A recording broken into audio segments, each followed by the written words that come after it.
Mga katoto, ito ang bayan ng Rizal, Laguna. Nasa gitna ito ng Nagcarlan at San Pablo, Laguna na matatagpuan sa Region 4A. Dito natin makikita ang Tayak Hill or Tanaw Park. Nasa harapan ito ng Mount Cristobal at nasa paligid ng probinsya ng Quezon at Laguna. Tara na at mamangha, pasyalan natin ang lugar na ito na matatagpuan sa aming munting bayan. Halina at mamangha sa napakaluntiang kapaligiran na matatagpuan dito sa Southern Tagalog. Ang tinatawag na Tanaw Park o mas kilala namin sa tawag na Tayak Hill dito sa bayan ng Rizal, Laguna.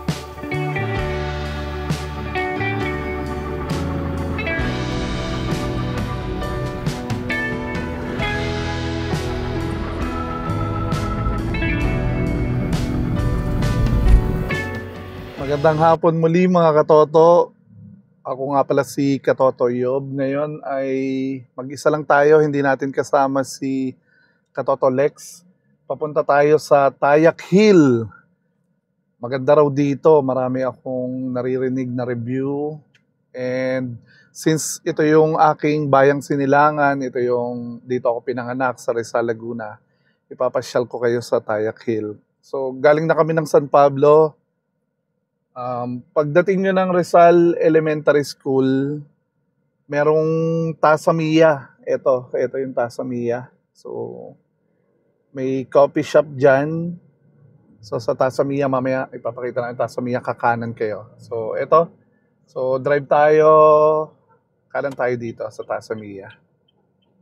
And ito yung elementary school. So, dito ako nag-aaral nung elementary, mga katoto. So, tara na. Liko tayo dito. Punta tayo ng Tayak.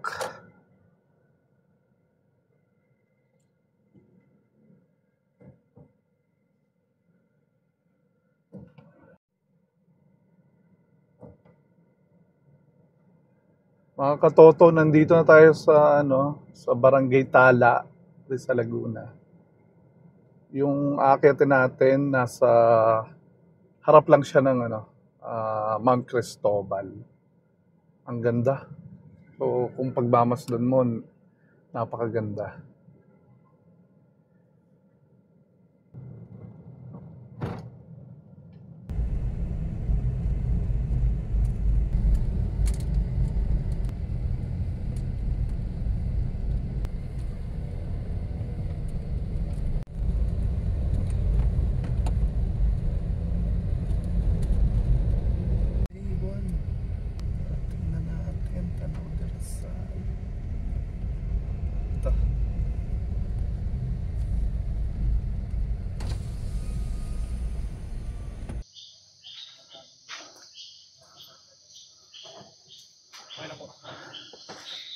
Andito na tayo sa paanan ng Tanaw de Rizal or Tayak. 930 steps yung paakyat, mga katoto. So, umpisa na tayo. Tara na.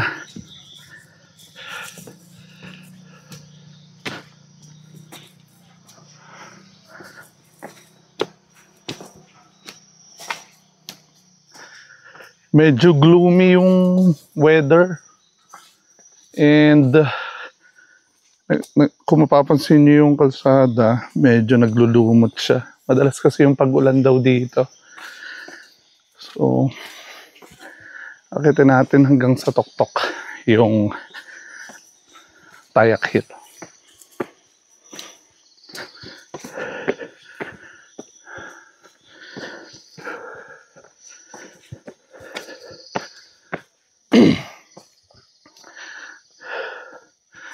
Ang kagandahan dito, meron kang parang recover.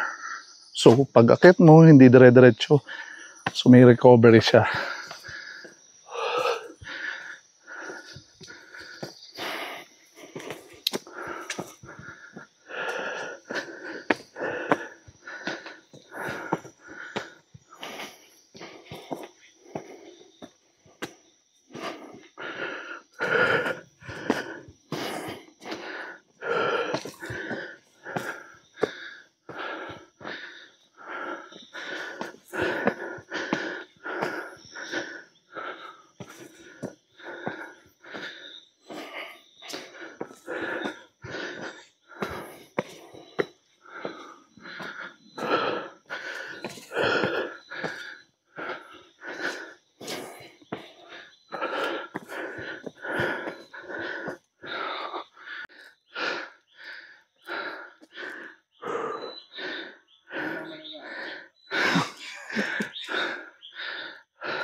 So,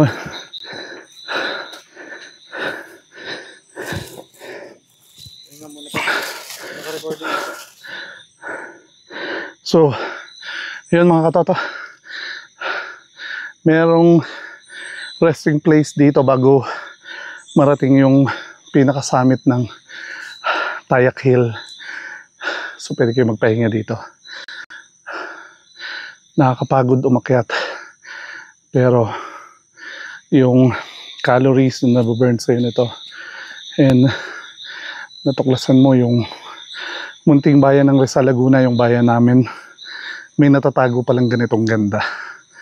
And gusto kong sabihin sa mga nanonood nito na pasyalan nyo itong aming bayan, yung Rizal Laguna.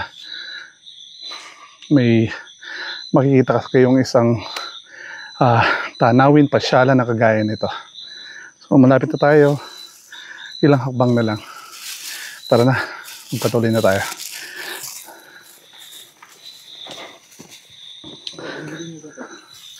And ito, donation daw to ng Nagoya University, Japan, sa municipality ng Rizal Laguna. Ayun, makikita na natin yung Noah's Ark.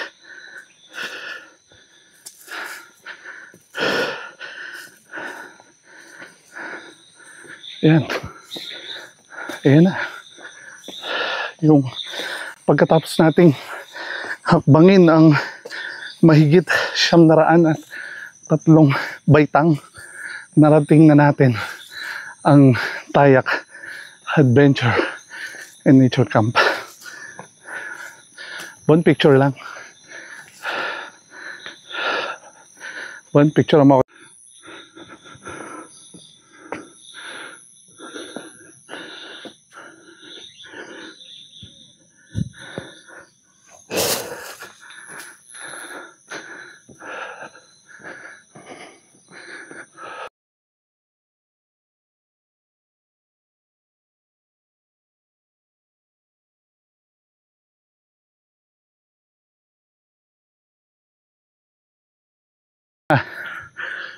Wow!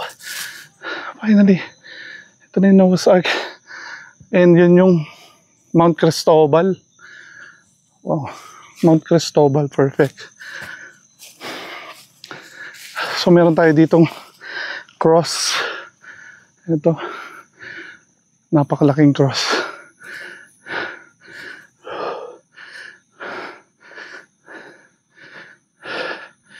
Yan. So dito, so ito makikita mo yung bayan ng Rizal dito sa portion na to. Ito yung Calibato Lake. Ayun, San Pablo. Ito, makikita mo yung San Pablo dito. Oh, yan, San Pablo. Doon naman yung Quezon. Doon sa bandang doon, Quezon. Wow.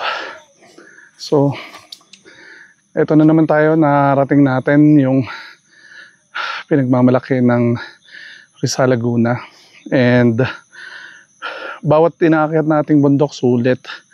May mga lessons tayong natututunan. Pero itong bayan namin, munting bayan lang siya. Ito yung kauna-unahang tourism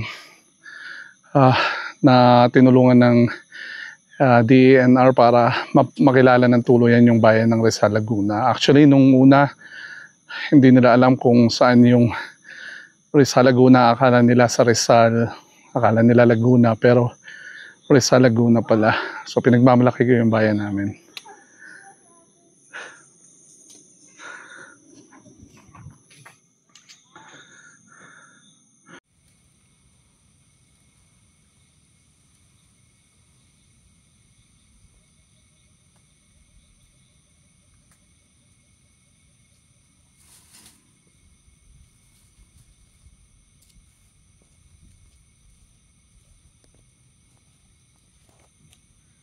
Muli, natapos na naman ang isang makabuluhan nating paglalakbay sa magandang tanawin dito sa bayan ng Rizal Laguna. Ang tanaw Nature Park o Tayak Hill kung tawagin namin nung una. Makikita nyo sa aking harapan yung Mount Cristobal, tapos sa likod niya yung Mount Banahaw.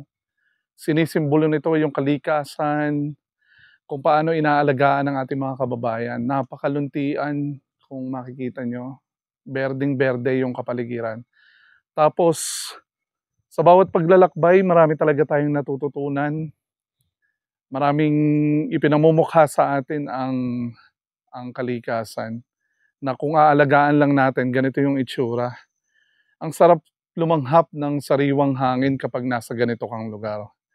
Nawawala ang problema, nag-e-enjoy ka.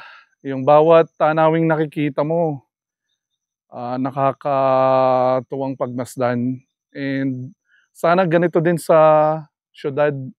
Sana wag natin kalimutan na mahalagang protektahan natin yung mga ganitong klaseng kapaligiran, ganitong mga halaman, kabundukan, para sa mga darating pang henerasyon. Muli ako po si Katoto Yob. Hindi ko kasama ngayon si Katoto Lex. Patuloy lang kaming maglalakbay at huwag nyo nga palang kalimutan mag-subscribe sa aming channel, Katoto Brothers Adventure. At sa Facebook, ganun din sa TikTok, Katoto Brothers Adventure. Suggest lang kayo kung ano yung pupuntahan namin na kung kaya naman, susubukan naming lakbayin at ipapakita namin sa inyo yung lugar. Maraming salamat po. Salamat sa mga nagla-like, salamat sa mga sumusuporta, sa mga nag-subscribe sa amin.